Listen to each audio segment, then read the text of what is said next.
In this episode, we take a look at the very popular atheist argument called the argument from evil, which is often claimed to be a defeater to God's very existence. I wish you wouldn't put penises to my lips. Okay.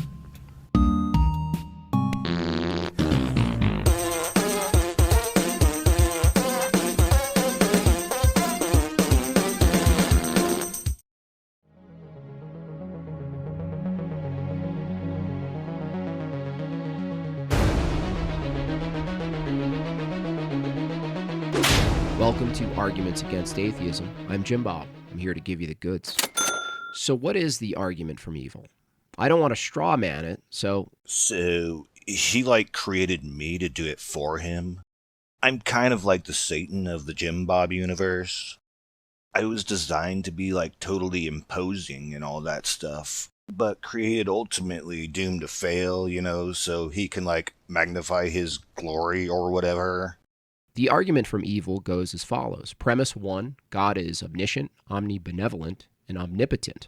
Premise 2, an all-knowing, all-loving, and all-powerful God wouldn't permit suffering in the world. Premise 3, there is suffering in the world.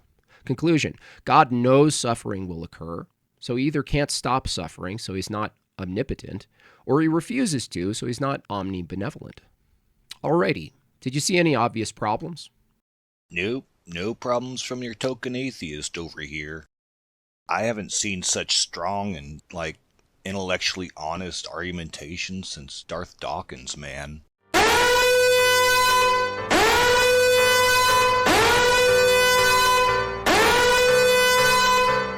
ha ha!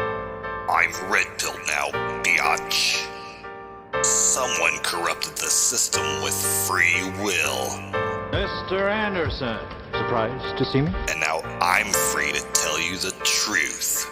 You little fork-tongued professional liar. You muck-raking pig snake. No, you weren't harsh. No, you were sneaky. You're a sneaky, slithering pig snake in the grass. You filthy pig snake.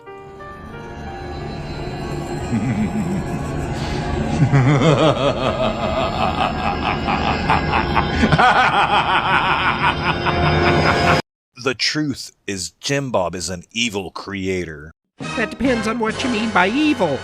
He only gave me a few mouth animations and doesn't even bother to lip sync them up. Ooh. Ooh. See, it wasn't that hard. I'm about as intelligently designed as a being who requires water to survive on a planet where 97% of the water is undrinkable. On top of that, he said long-suffering would be good for my soul or some bullshit. And then he fed my hands to llamas! What happened to his hands? What's that? His hands! Why are they missing? Well, I kind of cooked them up and ate them. Carl! But he lied. It didn't have anything to do with long-suffering. That asshole just did it to win a fucking bet with his friend Owen at the Bear Scout Jamboree, who said I wouldn't be able to play guitar if he took my hands away from me. I may be just a sport, I'm still knocking on your door with all my nuts, with all my nuts. But the worst thing JimBob has done, well, maybe not the worst, is that he promised to destroy the problem of evil, then bait and switched you, dear viewers, with a weak-ass version of the problem of suffering. Then pretended to not know that the problem of evil is an internal critique, specifically against an omnipotent and omnibenevolent God. All with the hopes of shifting the burden of proof to the atheist, to make them try to defend some objective morality claim. So I think it's best that I bring up a clip from a creator who really understands the problem of evil and can summarize it nicely for you guys. If you are in charge of setting up a system, the Matrix, what system would you set up if the only caveat is you didn't know how you would be plugged back in? Would you set up a world where we treated gay people the way we treated them, not knowing if you're going to come back gay or not? Blacks, women, the physically disabled, the mentally challenged. Hey, dude, if you had access to setting up the world in a Matrix style the way you wanted it, Why would you even have the things that you don't prefer in it? You googly-eyed freak, you stupid douchebag. Are you that dumb? This is what's so ironic. It's actually the atheist who makes this stupid argument they call the argument of evil. Alrighty, did you see any obvious problems? I did. Welcome to Arguments Against Atheism. I'm JimBob. I'm here to give you the goods. There is no problem of evil from the atheist perspective. There is no problem of evil from the atheist perspective. That's all, folks. Thanks, JimBob. I couldn't have put it better myself. This isn't an argument against atheism because this isn't our problem. It's yours. But now that JimBob has thoroughly debunked himself, let's take another look at his syllogism and see if we can't rework that thing into a steel man. I like premise number 1. It does an adequate job of defining the type of God that the problem of evil critiques, so we'll keep it. But it's here at premise 2 where JimBob Baggins really leaves the Shire. He attempts to take us on a side quest for the moral argument of God for the rest of the video, rather than focus on the problem at hand. And unlike the first premise, there's a suspicious lack of any effort to define terms in this one. So we're gonna fix that right now. Premise 2. Evil, which is defined as that which is contrary to God's omnibenevolent nature and will, exists. So now we can go ahead and scrap premise number 3 as well, because it doesn't have anything to do with the definition we laid out in premise number 2. Then we'll swap in this little doozy and see what it does to our conclusion. Premise 3. Due to God's omnibenevolent nature, it would be impossible for evil to exist prior to creation in a reality of God alone.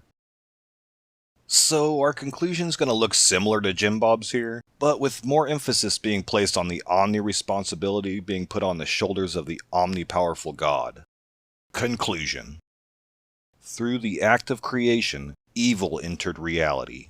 God was either unaware, didn't care, or not strong enough to prevent evil.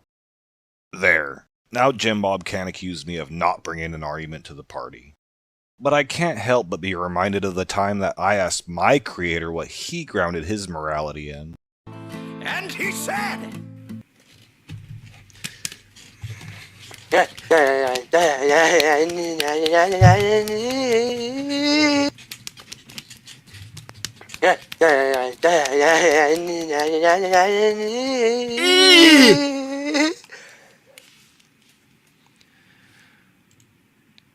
Which were exactly my thoughts as I watched parts of this video. So let's finish it out and have a good laugh, shall we? Premise 2 states an all-knowing, all-loving, and all-good God wouldn't permit suffering in the world. Well, why not? What's the contradiction? It seems this very low-level argument from personal incredulity has no basis. From a Christian view, long-suffering is actually a virtue. It is through suffering and sacrifice that we participate in the good. The overcoming of suffering is thematic in the Christian view and praxis. That depends on what you mean by overcoming! Holy crap! I wonder if Rimjob even knows he shit the bed there. He really should have got permission from his Earth daddies before attempting to dabble in Christian apologetics. If by overcoming suffering he means getting it to stop, then he's conceding his point and admitting that suffering is inherently evil. But if by overcoming he means enduring despite suffering, then he's kind of admitting that his God is a torturous maniac who just wants you to sit there and take it.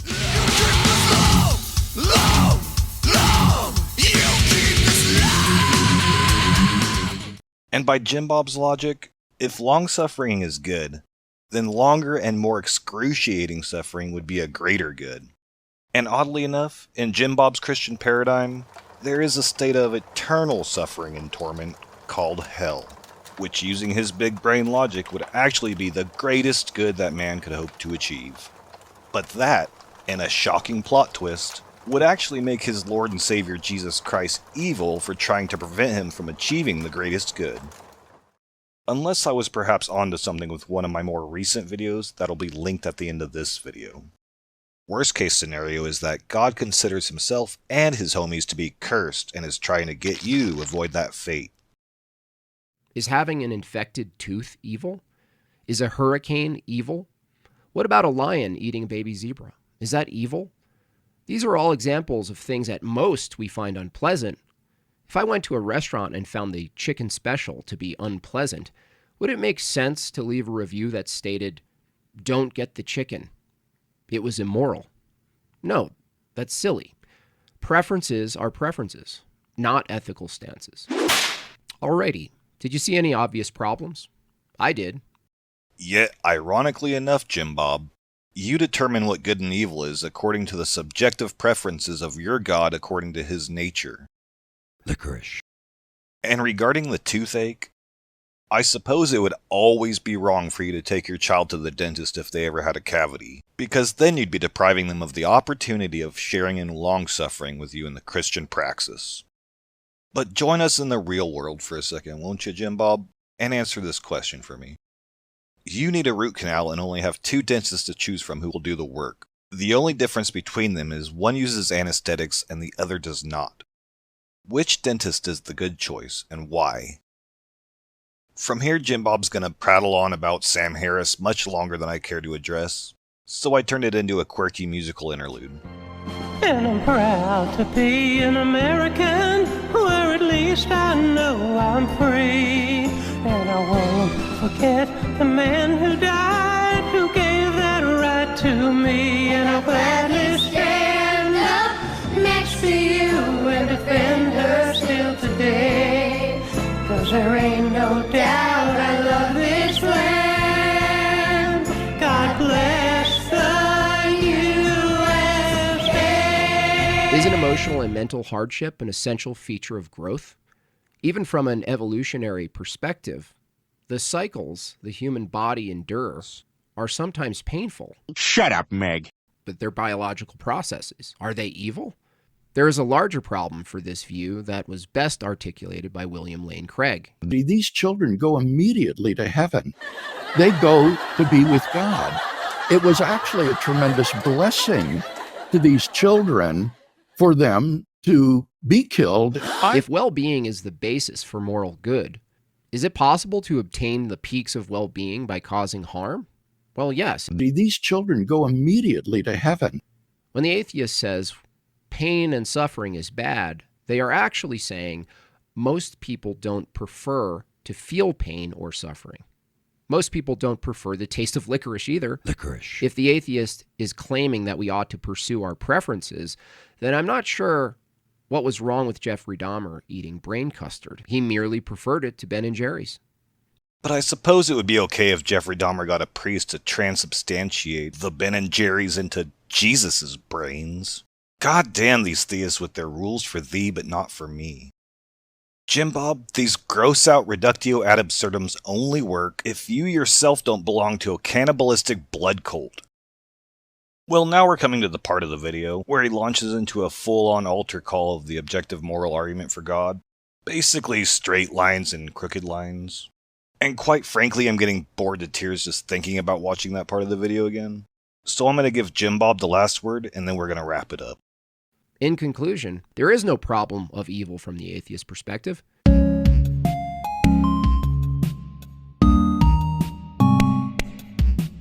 Why bad thing happened?